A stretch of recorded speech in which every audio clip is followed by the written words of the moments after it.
नमस्कार दोस्तों, stock market studies में फिर से एक बार आपको स्वागत है। तो आप सब लोग कैसे हैं? तो आज मैं बात करूंगा एक दिग्गज, एक नहीं, दो दिग्गज ब्रोकिंग कंपनी के बारे में।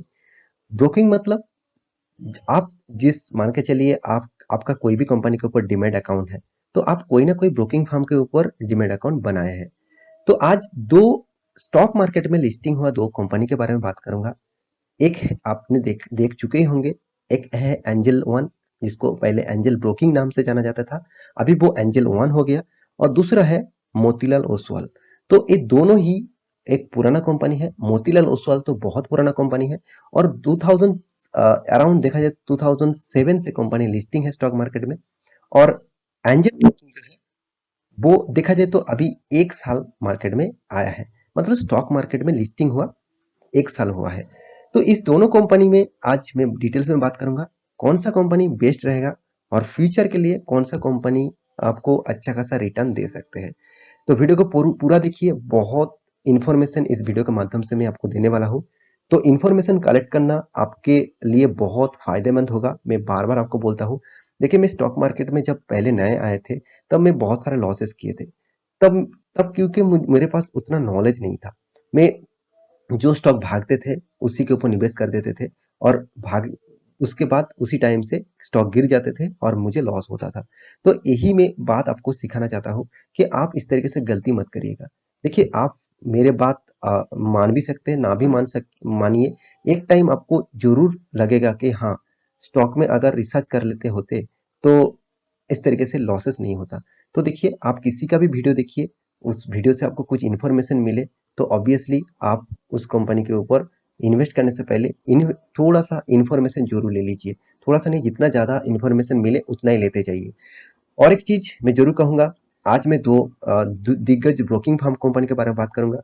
तो आप डीमैट अकाउंट अभी तक नहीं ओपन किया तो उसका लिंक आपको नीचे आपको दिया हुआ हूँ। उस लिंक में जाकर अकाउंट ओपन कर सकते हैं। अगर आप हमारा लिंक से अकाउंट ओपन करेंगे तो हमारा जो प्रीमियम ग्रुप है सर्विसेज का, उसका ग्रुप में आपको सब्सक्रिप्शन मिल जाएगा फ्री में। और साथ ही साथ आप टेलीग्राम में free of cost intraday level में काम करना चाहते हैं तो उसका लिंक भी आपको मिल जाएगा। आपको काम नहीं करना है, पहले आपको ज्वाइन होना है। आप पहले एक 1 वीक 2 वीक 1 मंथ आप कॉल को देखिए, कॉल कैसा हो रहा है, टाइम क्या आ रहा है नहीं कि नहीं आ रहा है, उस तरीके से डेटा पहले देखिए, उसके बाद मतलब काम करना स्टार्ट करिए। तो चलो देख लेते हैं आज के कंपनी के बारे में। तो सबसे पहले बात करूंगा मोतीलाल ओसवाल के बारे में, जो कंपनी 2007 से अराउंड कंपनी स्टार्ट हुआ था। तो इस कंपनी के सबसे पहले मैं वेबसाइट आपको विजिट कराना चाहता हूँ। देखिए वेबसाइट जो है मोतीलाल ओसवाल के लिए, तो मोतीलाल ओसवाल जो है बहुत पुराना कंपनी है। कंपनी एक्चुअली स्टार्ट 1987 से, तो 1987 से कंपनी मार्केट में राज कर रहा है। क्योंकि मोतीलाल ओसवाल के ऊपर बहुत बड़ा बड़ा मतलब बहुत बड़ा पोर्टफोलियो जो है वो मोतीलाल ओसवाल के ऊपर है।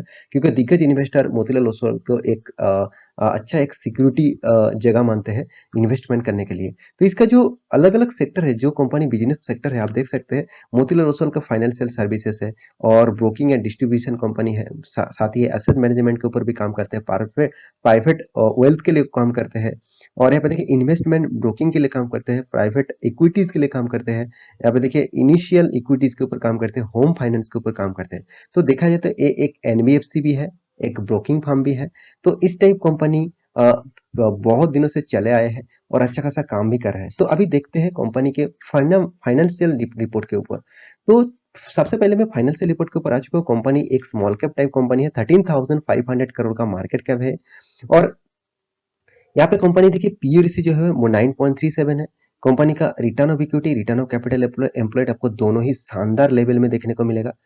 कंपनी का जो एनुअली इनकम है वो आपको बहुत अच्छा खासा दिखेगा। कंपनी के पास कर्जा भी है, करीबन करीबन 4.5 5 लाख, सॉरी 5,000 करोड़ तक आपको देखने को मिलेगा। कंपनी का इनकम भी करीबन करीबन 1,200 करोड़ तक हो चुके हैं। कंपनी के हाथ में कैश भी अच्छा खासा है।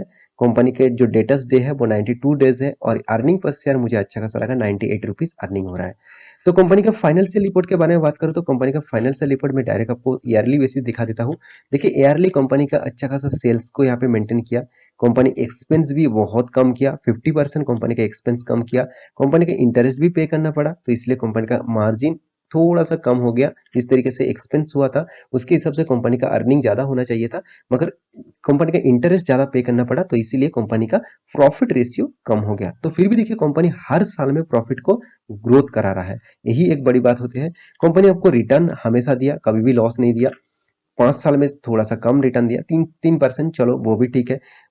मगर 10 साल तक आप निवेश करके रखे तो 24% रिटर्न मिला, 3 साल में 10% और 1 साल में 42%। तो अराउंड देखा जाए तो कंपनी अच्छा खासा यहाँ पे रिटर्न आपको प्रोवाइड किया। तो कंपनी का सेल्स ग्रोथ, कंपनी का प्रॉफिट ग्रोथ, कंपनी का रिटर्न ऑफ इक्विटी सारे के सारे पॉजिटिविटी में आपको दिखेगा। तो अभी देखते हैं इन्वेस्टर कितना एग्रेसिवली इस कंपनी के ऊपर एक्टिव है, वो भी आप देख लीजिए।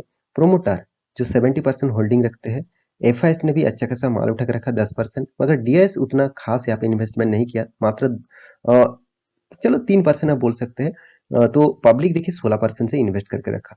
तो ये था एक ब्रोकिंग कंपनी मोतीलाल ओसवाल।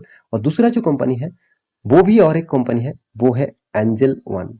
तो एंजल वन जो पहले एंजल ब्रोकिंग नाम था, अभी वो एंजल वन हो चुके हैं। ये कंपनी के बारे में भी बात करूं तो कंपनी का मार्केट में लिस्टिंग हुआ 2021 में। 2021 में कंपनी लिस्टिंग हुआ था, तो कंपनी अभी तक एक साल नहीं हुआ, मगर कंपनी स्टॉक मार्केट में नहीं, कंपनी खुद काम कर रहा है। मतलब कंपनी स्टार्ट हुआ था 1996 से, तो 1996 से कंपनी स्टार्ट हुआ था। तो देखा जाए तो कंपनी अराउंड करीबन करीबन 25-26 साल हो चुके हैं। तो कंपनी उतना दिनों में काम कर रहा है। तो और एक बात, कंपनी इंडिया का सेकेंड लार्जेस्ट ब्रोकिंग फर्म है। जितने सारे आप गूगल में सर्च करेंगे, चलो एक बार मैं सर्च करके आपको दिखा देता हूँ। तो यहाँ पे देख सकते हैं जितने सारे ब्रोकिंग कंपनी है, और 2022 के रेशियो के हिसाब से, मतलब ईयर के रेशियो के हिसाब से जीरो द नंबर वन में है। और एंजल वन कितना है, सेकेंड पोजीशन में। और मोतीलाल ओसवाल कितने पोजीशन में है, नंबर 8 पोजीशन में। तो इस डेटा को भी आपको फॉलो करना चाहिए, कौन कितना नंबर में रैंकिंग कर रहा है, उसका बढ़ने का चांसेस उतना भी खास यहाँ पे रह सकते हैं। तो यहाँ पे एंजल वन के बारे में बात करें तो इसका भी देखिए कंपनी का बिजनेस मॉडल बहुत जबरदस्त है। डीमेट अकाउंट के ऊपर काम करता है, ट्रेडिंग अकाउंट के ऊपर, investment, currency, equity, loan, asset management, IPO, stock advisor, और भी देखिए टैक्स फ्री बॉन्ड्स के ऊपर, एनसीडी के ऊपर, टैक्स सेविंग बॉन्ड्स के ऊपर, तो बहुत एफएनओ के ऊपर, मार्जिन ट्रेडिंग के इक्विटी के ऊपर, बहुत सारे प्रोडक्ट्स इस कंपनी के ऊपर भी है। तो कंपनी के फाइनेंशियल मतलब फंडामेंटल डिटेल्स के बारे में बात करें तो ये भी एक स्मॉल कैप टाइप कंपनी है। 13,000 करोड़ का मार्केट कैप है इसका। और कंपनी का देखिए डेप्थ देखा जाए तो 1200 करोड़ है। कंपनी एनुअली इनकम भी देखिए पॉजिटिव में है, 297 करोड़, मगर कंपनी का हाथ में कैश नेगेटिव में है। ये चीज एक कंपनी के ऊपर मुझे नेगेटिविटी लगता है। और देखिए डेटोस डे के बारे में बात करें तो दोनों ही मतलब सॉरी, इस कंपनी का डेटोस डे भी देखिए 64 डेज लग रहा है कंपनी के हाथ में पैसा आने के लिए। तो कंपनी की जो फाइनेंशियल रिपोर्ट है उसके बारे में बात करूं, देखिए मैं साल भर की आपको डायरेक्ट दिखा देता हूँ। देखिए कंपनी ने सेल्स भी अच्छा खासा किया, कंपनी का एक्सपेंस भी बहुत कम किया, साथ ही साथ कंपनी का कर्जा भी यहाँ पे देना पड़ा। उसके बाद कंपनी के हाथ में आया प्रॉफिट। कंपनी का प्रॉफिट ऑब्वियसली पॉजिटिव में है और अच्छा खासा प्रॉफिट को धीरे धीरे करके ग्रोथ कर रहा है। कंपनी अभी तक एक साल नहीं हुआ, फिर भी देखिए 465% का रिटर्न कंपनी दे चुके हैं। तो कंपनी के एक साल में इतना रिटर्न देखकर आप निवेश मत कर दीजिएगा। आपको लॉन्ग टर्म पीरियड के सोचना है तो आपको कंपनी का इन्फॉर्मेशन देखना होगा। कंपनी का सेल्स ग्रोथ, कंपनी का प्रॉफिट ग्रोथ, कंपनी का रिटर्न ऑफ इक्विटी सारे के सारे पॉजिटिव में है। कंपनी के जितने सारे इन्वेस्टर है उसके बारे में बात करूं तो कंपनी देखिए प्रोमोटर के पास 43 और पब्लिक के पास 42।